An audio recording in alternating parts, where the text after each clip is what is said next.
In today's story, we travel back to March 2021, to the streets of South London, where a seemingly ordinary evening walk home became a crime that shocked an entire nation and exposed chilling failures within the very institution meant to protect us. What began as a routine missing person investigation quickly unraveled into something darker, a betrayal of trust so profound it sparked nationwide protests and ignited a conversation about women's safety that continues to this day. After 7 days of intensive investigation, detectives uncovered a horrifying truth: the man responsible for Sarah Everard's disappearance wasn't a random stranger lurking in the shadows. He was one of their own. This is the story of the Sarah Everard murder case. Before we proceed, if you're new here, please subscribe and turn on notifications so you never miss an upload. Like this video, share your thoughts in the comments, and help spread this story so more people can learn the full truth. These cases deserve our attention. These victims deserve our voices. To understand how a badge came to hide a deadly secret, we need to go back to the beginning. Sarah Everard was born in Surrey in 1987, growing up in the historic city of York in northern England. From an early age, Sarah radiated warmth and kindness. Her father, Jeremy Everard, was a professor of electronics at the University of York, while her mother, Susan, worked as a charity worker, a household that valued education, compassion, and community. Sarah attended Fulford School in York, where she quickly became known as a bright, engaged student.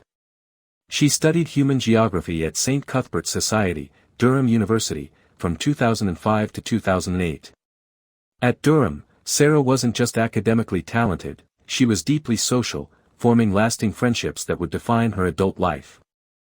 Rose Woolard, a friend and fellow Durham alumna, described Sarah as an exceptional friend, dropping everything to be there to support her friends, whenever they need her. At the time of her death, Sarah lived in the Brixton Hill area and worked as a marketing executive for a digital media agency. Recently, she had received good news about her new role as a senior marketing account manager, which she was excited to start. Her career was flourishing. Her father Jeremy described how Sarah had been saving to buy a house and was looking forward to marriage and children. Her mother Susan called her "my precious little girl" and praised her kindness and talent for dance, saying she was a beautiful dancer, a wonderful daughter, always there to listen. At 33 years old, Sarah's life was full of promise. She had a loving family, devoted friends, a successful career, and dreams yet to be fulfilled. The evening of March 3, 2021, began like countless others for Sarah. London was still navigating the complexities of the COVID-19 pandemic, with restrictions in place that shaped daily life. Sarah had spent the evening at a friend's house on Leithwaite Road, near Clapham Common, a tree-lined street in one of South London's most desirable neighbourhoods. Earlier that day, Sarah had spoken with her friend Rose, and they discussed how boring our days were during lockdown. It was an unremarkable conversation between friends trying to maintain normalcy during extraordinary times. There was nothing unusual about Sarah's mood or plans. She was simply looking forward to getting home. Sarah had called her boyfriend on the walk home and agreed to meet him the next day. That phone call would be one of the last times anyone heard from her. When she failed to show up, her boyfriend reported her missing to the police.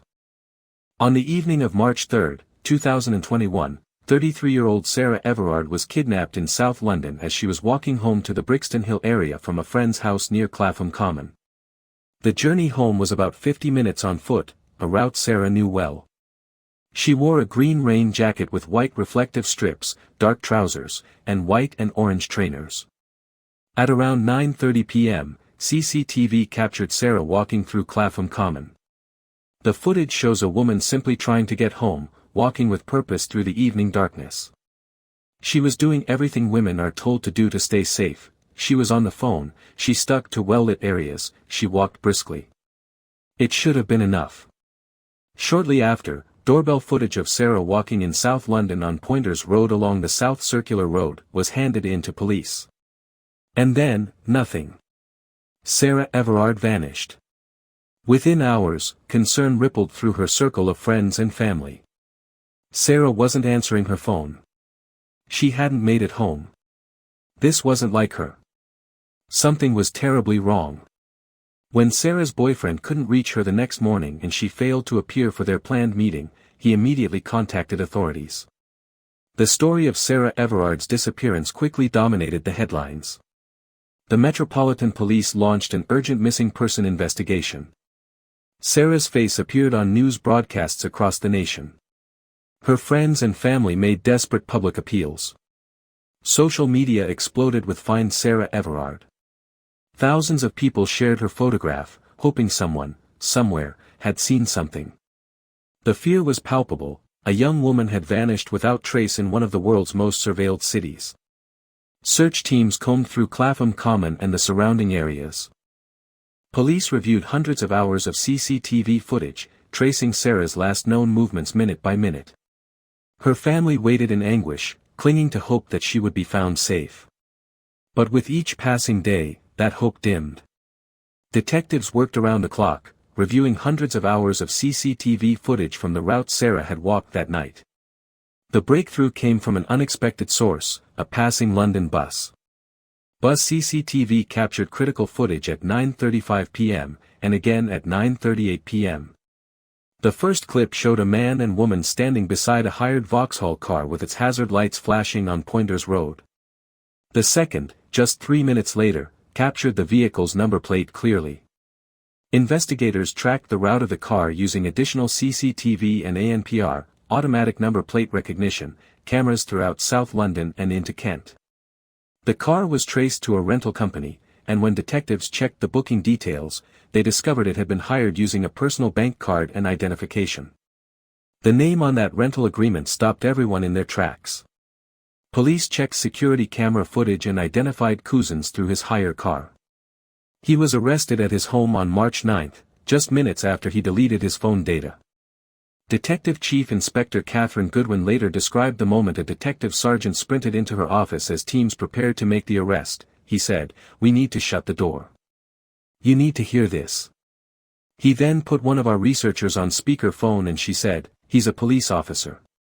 He's a serving officer in the Met." On the 10th of March, Everard's remains were discovered in a densely wooded area near Ashford in Kent, over 50 miles from where she was last seen. The body was found near the Great Chart Golf and Leisure Complex, a now disused complex 44 acres in size and around 4 miles from the nearest town, accessible via a stretch of rural road. The location was remote, isolated, the kind of place you would only know if you were familiar with the area. It was a place where someone could hide terrible secrets. The discovery sent shockwaves through the investigation team and the nation. This was no longer a missing person case. This was murder. And the victim was a woman who had simply been trying to walk home. Cousins was arrested in Deal, first on suspicion of Everard's kidnapping, and then a day later on suspicion of her murder. But the identity of the suspect would prove more disturbing than anyone could have imagined. Wayne Cousins was born in Dover, Kent, on the 20th of December, 1972. He was educated at Castlemount School, and after taking GCSEs worked as a mechanic in his family's garage. On the surface, he appeared to be a respectable family man, a father of 2, married, with an unremarkable background.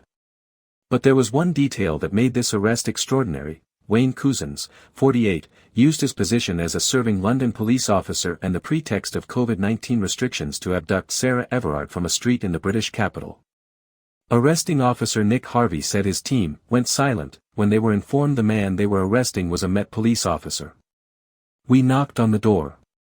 Actually, he opened it. I just put my foot straight into the door. I showed him my warrant card and he just went gray. All the color just ran out of his face." The man who took Sarah Everard wasn't a stranger hiding in the shadows. He was a Metropolitan Police officer, someone sworn to protect the public. The very badge meant to symbolize safety had been weaponized as a tool of predation. As detectives dug deeper into Cousins's movements, the calculated nature of his crime became horrifyingly clear. He had worked a 2 p.m. to 8 p.m. shift at the U.S. Embassy in 9 Elms, southwest London, just 3 miles from where Sarah was last seen. But instead of going home after his shift ended, he drove into London with his police identification, handcuffs, and a plan. Investigators discovered that days before the murder, Cousins had booked the hire of a Vauxhall Astra and bought a roll of self-adhesive film. He used the hire car, rather than his own vehicle, to kidnap Sarah Everard. He took some of his police kit with him to London. This wasn't a crime of opportunity. This was calculated, methodical, planned. He lied to his family about working a night shift on March 3. The rental car booking was made using his personal details and bank card, a decision that would ultimately lead to his identification and arrest. Cell site data showed Cousins' phone was active in the area where Sarah disappeared. The route of the car was retrospectively tracked using CCTV and ANPR cameras, painting a detailed picture of his movements from the moment he encountered Sarah until he returned the rental car the following morning. As investigators dug deeper, the full horror of what Wayne Cousins had done began to emerge. Prosecutors told London's Old Bailey court that Cousins used his police ID and coronavirus restrictions to handcuff Everard in a false arrest. CCTV footage showed the moment Sarah's life changed forever. At 9:34 p.m., Cousins, who had parked the Vauxhall on the pavement outside Pointers Court, stopped Everard and showed her his police warrant card before handcuffing her. A couple driving past witnessed the scene and assumed they were watching an undercover police officer making a legitimate arrest. Think about the calculated cruelty of this deception. Sarah, like most law-abiding citizens, would have believed she was being legitimately detained by a police officer for breaching COVID-19 regulations. She would have complied because that's what we're taught to do: trust the police, cooperate with authority. Prosecutors revealed that Cousins was hunting a lone young female to kidnap and rape. He covered extensive distances in the capital, beyond doubt, hunting for a victim. Sarah Everard was not specifically targeted, she was the unlucky woman who happened to be alone at the wrong moment when a predator in a police uniform crossed her path. From the moment Sarah was handcuffed at 9:34 p.m., it took just 3 minutes before Cousins drove off with her. He drove Everard through South London to Dover. By 11:43 p.m., they were in Dover, where he transferred her to his personal seat car. Cell site data placed his phone in the Shepherd's Well area between 11:53 p.m. and 12:57 a.m. on March 4. It is believed he raped Everard at some point between midnight and 1:45 a.m. At 2:34 a.m., Cousins purchased drinks from a Dover petrol station. By this time, prosecutors believe he had already strangled Sarah using his police duty belt. The tools meant to uphold the law were used to destroy an innocent life. After murdering Sarah, Wayne Cousins went to extraordinary lengths to conceal his crime. Cousins drove to Hodeswood near Ashford, where he owned a plot of land. His car was captured on CCTV in the area between 3:22 a.m. and 6:32 a.m. before driving back to Dover to switch back into his rental car. He returned the hire vehicle at 8:26 a.m., completing a meticulously planned timeline. Later that morning, at 9:21 a.m., Cousins drove his personal car to Sandwich, Kent, disposing of Everard's mobile phone in one of the town's watercourses. On March 5, shortly after 11 a.m., Cousins bought and filled a petrol container at a service station in Whitfield. He then returned to Hodeswood, where his car was captured on CCTV at 12:37 p.m., and burned Everard's body inside a refrigerator. 2 days after Sarah was last seen, Cousins was caught on CCTV at 1:47 p.m. buying 2 green rubble bags, large builder's bags, from B&Q in Dover. He went on to order tarpaulin and a bungee cargo net for delivery on March 7.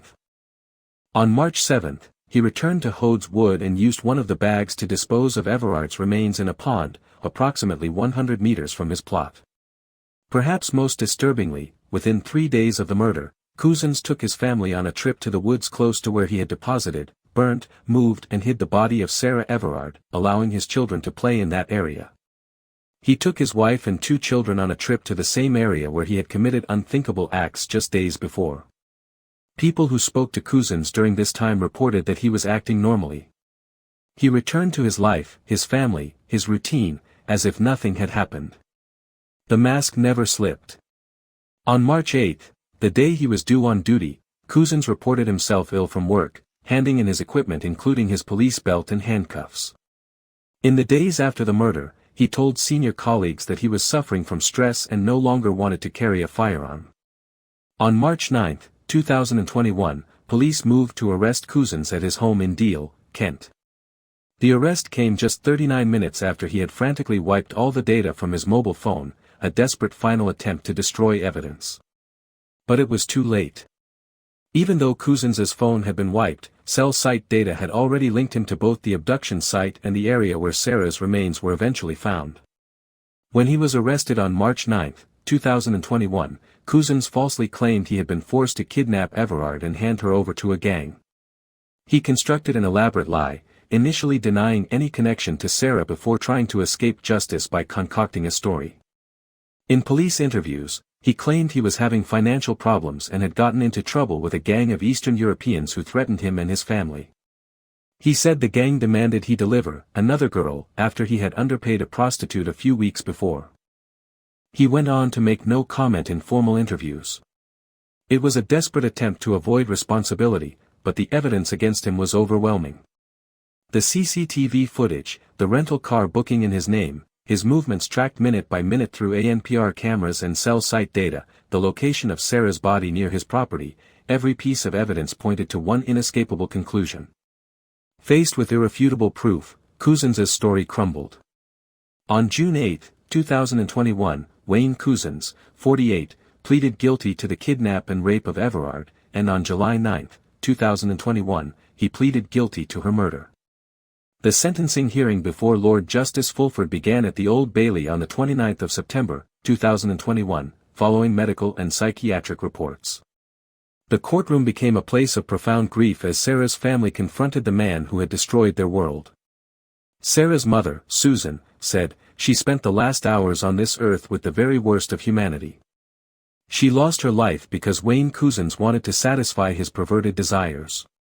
He treated my daughter as if she was nothing and disposed of her as if she was rubbish. I am haunted by the horror of it."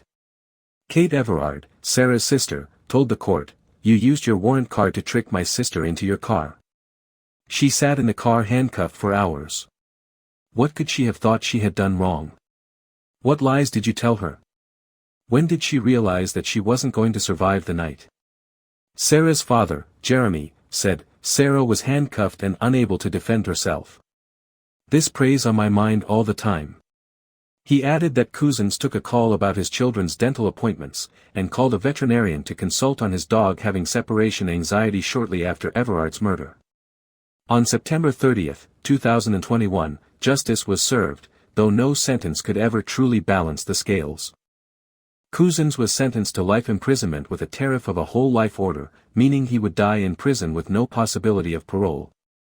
Lord Justice Fulford justified the severity of the punishment by saying that Cousins' use of his position as a police officer to detain Everard was the vital factor which in my view makes the seriousness of this case exceptionally high. In July 2022, his appeal against his whole life sentence was rejected by the Court of Appeal. As the nation reeled from the verdict, another deeply disturbing truth emerged: Wayne Cousins should never have been a police officer. A public inquiry found that Cousins had a history of alleged sexual offending and that failings in the vetting process allowed him to become a police officer. 2 incidents of indecent exposure involving cars registered to Wayne Cousins had been missing during Met vetting procedures. In summer 2015, a civilian made a complaint after seeing a man, believed to be Cousins, driving unclothed from the waist down. Although the incident was reported, no action was taken. Less than a month before Sarah Everard's murder, Wayne Cousins pulled up to a McDonald's drive-thru on the A20 near Swanley, Kent, naked from the waist down, flashing female employees. Cousins was sentenced to 19 further months in prison for indecent exposure incidents that took place while he was serving in the force, with 2 occurring at a fast food restaurant, the latter of which was just days before he murdered Everard, and another while on shift with the police. These weren't isolated incidents. They were escalating patterns of predatory behavior that screamed warning. But the systems meant to protect the public failed catastrophically. Vigils were held for Everard on the evening of the 13th of March. The vigil on Clapham Common, near where she had been kidnapped, led to a controversial police response and 4 arrests for breaches of COVID-19 regulations. The heavy-handed policing of women mourning a woman killed by a police officer sparked outrage. Images of women being manhandled by officers at a vigil for Sarah became emblematic of a deeper crisis in policing and attitudes toward women's safety. A Women's Aid spokesperson stated, Women's confidence in the police dropped dramatically following Cousin's arrest, and this was underpinned by the heavy-handed and inappropriate treatment of women attending the vigil to remember her life. A YouGov poll released in November 2021 found that 76% of women believed police culture had to change and 47% of women had decreased trust in the police following Everard's murder. Sarah's case became a watershed moment. Women across the UK and around the world shared their own experiences of harassment, fear, and the exhausting daily calculations required to navigate public spaces. The question, what was she wearing? Why was she out alone? Why didn't she take a taxi, was finally being challenged. The focus shifted where it belonged, to the perpetrators, to systemic failures, to a culture that enables male violence. The murder of Sarah Everard exposed fractures in the very foundation of public trust. A woman did everything right, she walked in a populated area, she stayed on the phone, she was alert, and still, she was not safe. Because the danger didn't come from the darkness she walked through. It came from the man wearing a badge. Sarah's death forced uncomfortable conversations about institutional accountability, about the systems that allow predators to hide in plain sight, about the invisible calculations women make every single day just to exist in public spaces. Her name became a rallying cry, a moment of collective grief and rage that demanded change. But beyond the statistics, the policy debates, and the protests, we must remember the person at the center of this tragedy. Sarah was a daughter who brought joy to her parents. A sister who was deeply loved. A friend who showed up for people. A colleague who brightened workplaces. A woman with dreams of buying a house, of marriage, of children, dreams that will never be realized. Sarah's father said, "No punishment you receive will ever compare to the pain and torture that you have inflicted on us. No sentence, no amount of justice, can restore what was taken. But we can honor Sarah's memory by refusing to look away, by demanding accountability, by believing women when they speak about their experiences, and by working toward a world where walking home is not an act of courage."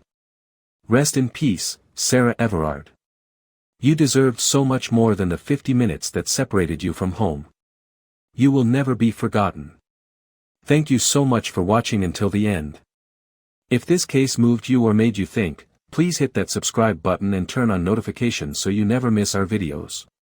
Give this video a thumbs up, share it with someone who needs to hear Sarah's story, and drop your thoughts in the comments below.